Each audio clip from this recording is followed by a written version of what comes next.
Welcome to Session 10 of the Georgia Pre-Examination Training Program. The Georgia Pre-Examination Training Program is protected by copyrights, and any recording, copying, sharing, or unauthorized use of any content included in the program is strictly prohibited. Your employer is using this presentation to help meet the requirement that all new employees entering the structural pest management industry receive 10 hours of classroom training. Before we begin the session, you need to have a copy of the pre-examination training form shown here. If you do not have a copy of this form, please pause this presentation and ask your supervisor for a copy. Once you have a copy, enter your information at the top of the form.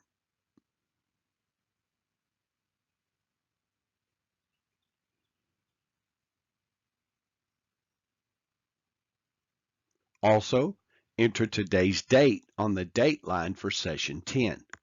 You should also have some paper handy to write your responses for the review questions that will periodically appear during the presentation. The review question slides have no narration. The resource used to develop today's session is the Employee Registration Manual, Revised Edition, March 2018. The Employee Registration Manual is periodically updated. You should have a copy of this manual to study in order to take the Employee Registration exam. This manual, in addition to the rules of the Structural Pest Control Commission, are great reference sources while in the pest control industry in Georgia.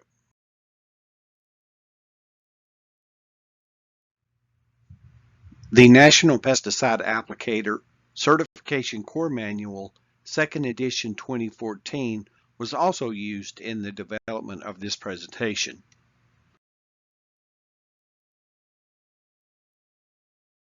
The objective of this session is to present information that may be found on the Georgia Employee Registration Exam to employees who work in the structural pest control industry in Georgia. This session will cover the adverse effects pesticides can have on the environment from drift, runoff, and groundwater contamination. We will begin today's presentation by quickly reviewing the information presented in Session 9, followed by some review questions over the information presented in Session 9. Next, we will cover the adverse effects from drift when using pesticides, the adverse effects from runoff when using pesticides, and then we will talk about groundwater contamination. This session will close with a series of review questions over all the information presented in all 10 sessions of the Georgia Pre-Examination Training Program.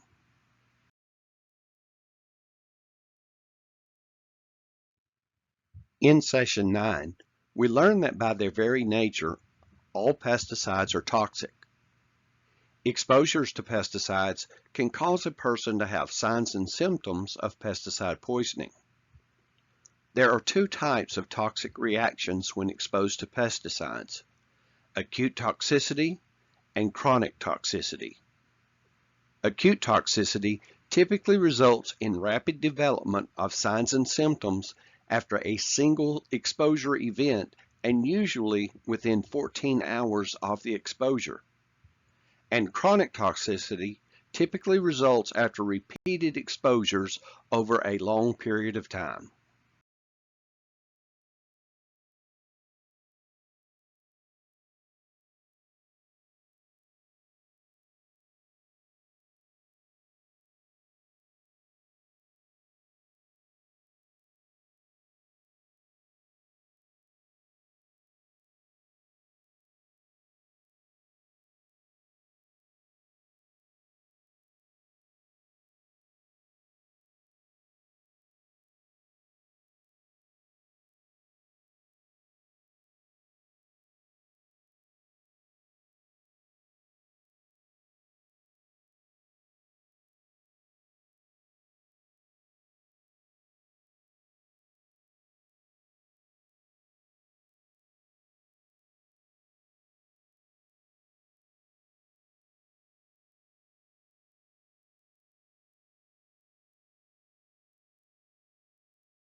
The first main topic of today's session is the adverse effects that may be caused by pesticide drift.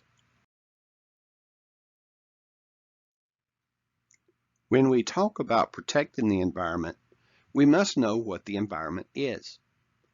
Our environment is everything around us, including all of the plants, animals, buildings, bodies of water, and all other items.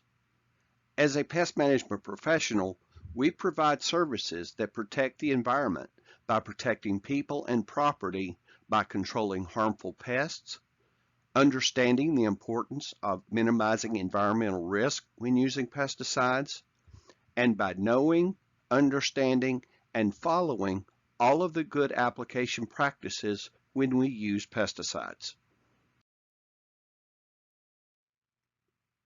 One of two things happen to all pesticides once they have been applied.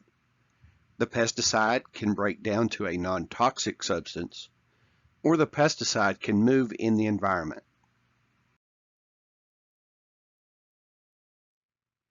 The process of pesticide breakdown into other non-toxic compounds depends on a number of factors. These factors include temperature, sunlight, the active ingredient of the pesticide, and the pesticide formulation. The actual breakdown occurs in one of two ways: by biotic processes or by abiotic processes. The biotic breakdown of pesticides is caused by microorganisms found in the soil, such as fungi and bacteria. This process is sped up in soils that have warm temperatures and adequate moisture. And the biotic process is one of the most important ways pesticides are destroyed in the soil. The abiotic breakdown of pesticides is caused by chemical processes that do not include living organisms. Pesticides that are exposed to the ultraviolet light and sunlight is the most important abiotic breakdown process, especially for pesticides that are applied to plants, the surface of the soil, or on structures. These abiotic chemical reactions are influenced by moisture, temperature, and the soil's pH level.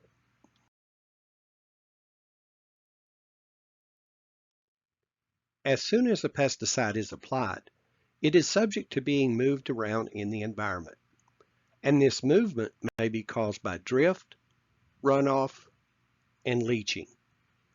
Pesticides that move away from where they were intended to stay is called an off-target application, and may even be considered a pesticide spill, which must be properly addressed.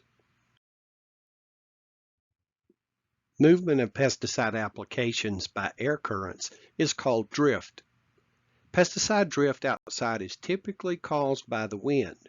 However, certain pesticide formulations applied indoors may be moved around by air currents caused by the structure's ventilation system and by fans such as ceiling fans or floor fans. Drift can be minimized by using the correct choice of and the proper care of application equipment.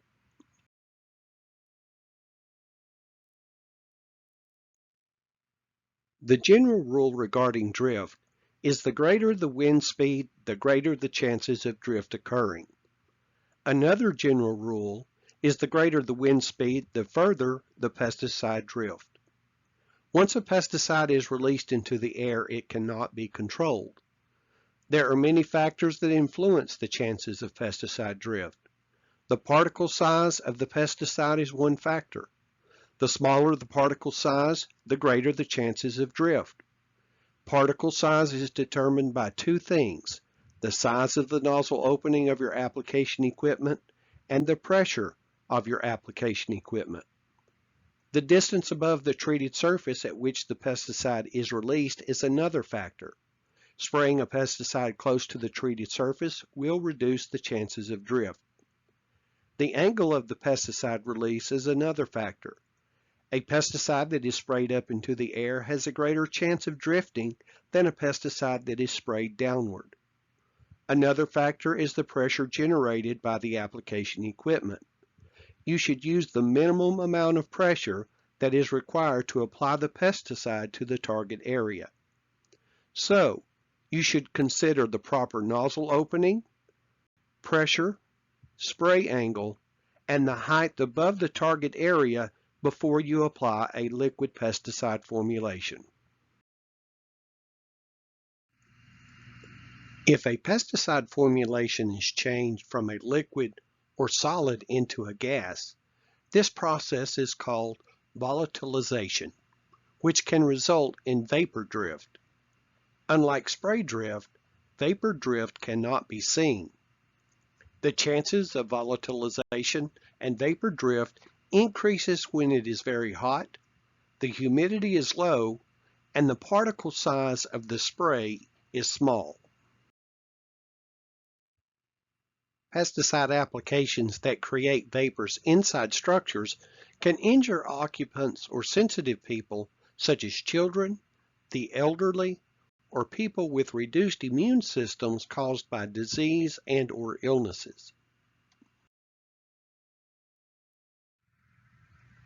The next topic for today's session are the adverse effects that might be caused by pesticide runoff.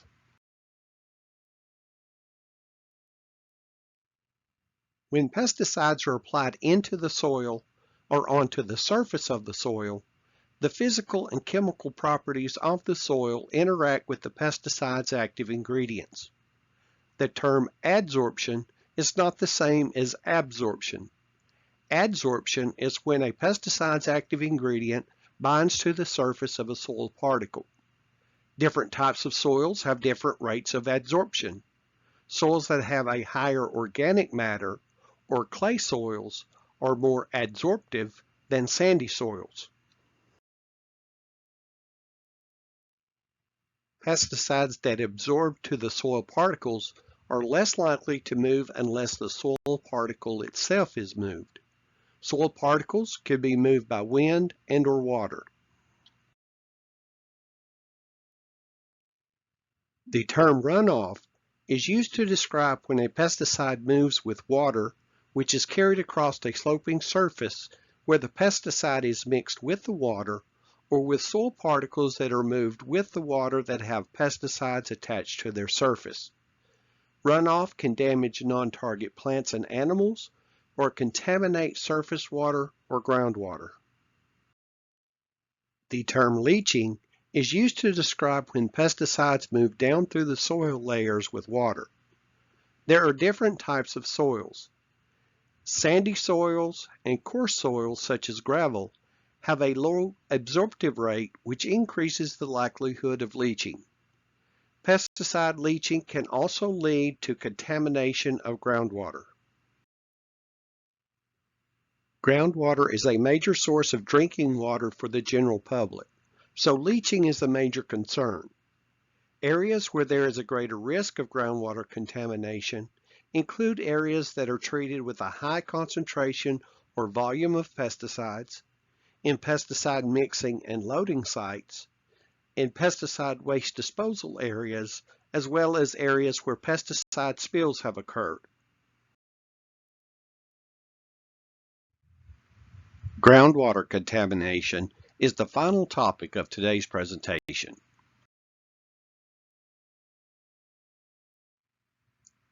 Pesticides can contaminate surface water such as creeks, ponds, lakes, and rivers by runoff, leaching, and drift.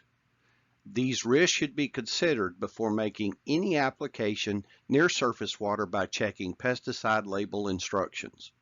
Certain pesticides require an untreated buffer zone between the treated area and the nearby surface water. These buffer zones may vary from 3 feet to 10 feet or even larger depending on the pesticide. Some pesticide labels do not allow application to non-porous surfaces such as sidewalks and driveways. Many pesticide formulations are very toxic to fish and other aquatic organisms, so some extra precautions may be needed as instructed by the label. Groundwater occurs in aquifers, which are zones below ground rock, sand, or gravel that is saturated with water. Groundwater has natural outlets in springs, streams, and lakes. When we drill a well for water, the well is intended to reach the aquifer and pump out the water. About half of the U.S. population and 90% of the rural population in the U.S. get their drinking water from groundwater, and Georgia has some of the largest aquifers in the nation. If a water-soluble pesticide, which is a pesticide that is easily mixed with water, is applied to sandy soil over an aquifer that is close to the soil surface, the risk of leaching increases. And the risk of leaching is increased by repeated pesticide applications that are made in the same location, the dumping of pesticide rinsates onto the ground, and pesticide spills. And as you may suspect or know, dumping unused pesticide or pesticide rinsates onto the ground is illegal. You should develop the habit of only mixing enough pesticide for a single day's work. This has been mentioned a few times in previous sessions.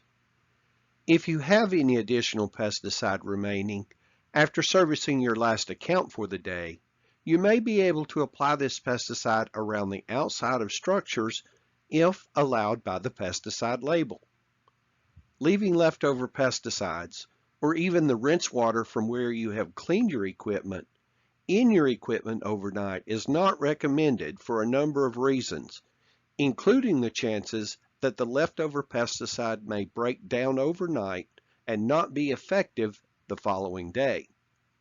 In addition, the leftover pesticide may be corrosive to some of your equipment or some of the equipment parts.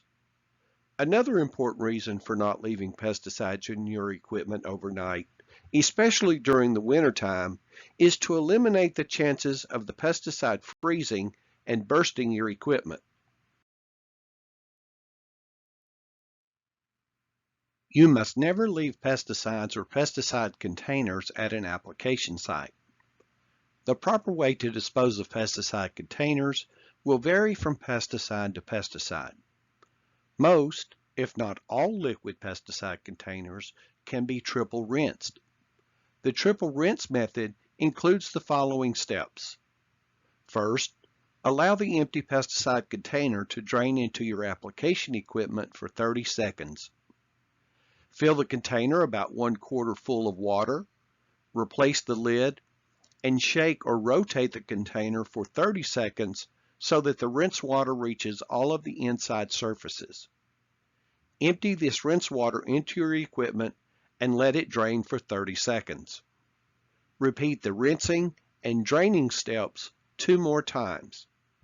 If the pesticide label indicates, puncture the container after triple rinsing.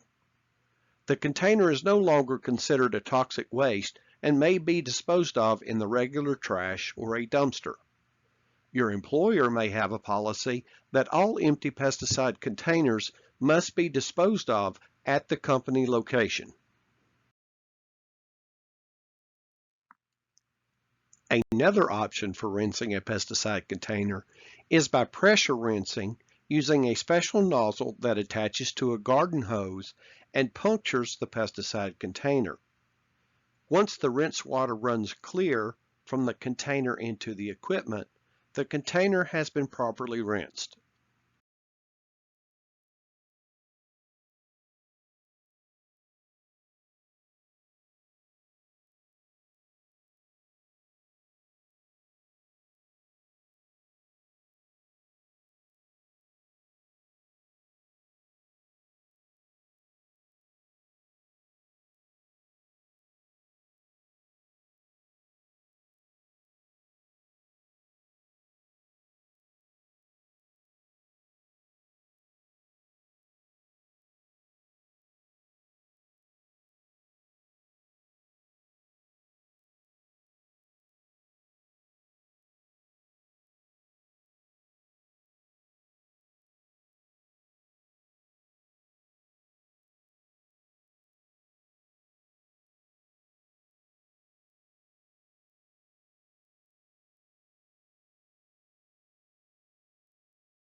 This concludes Session 10.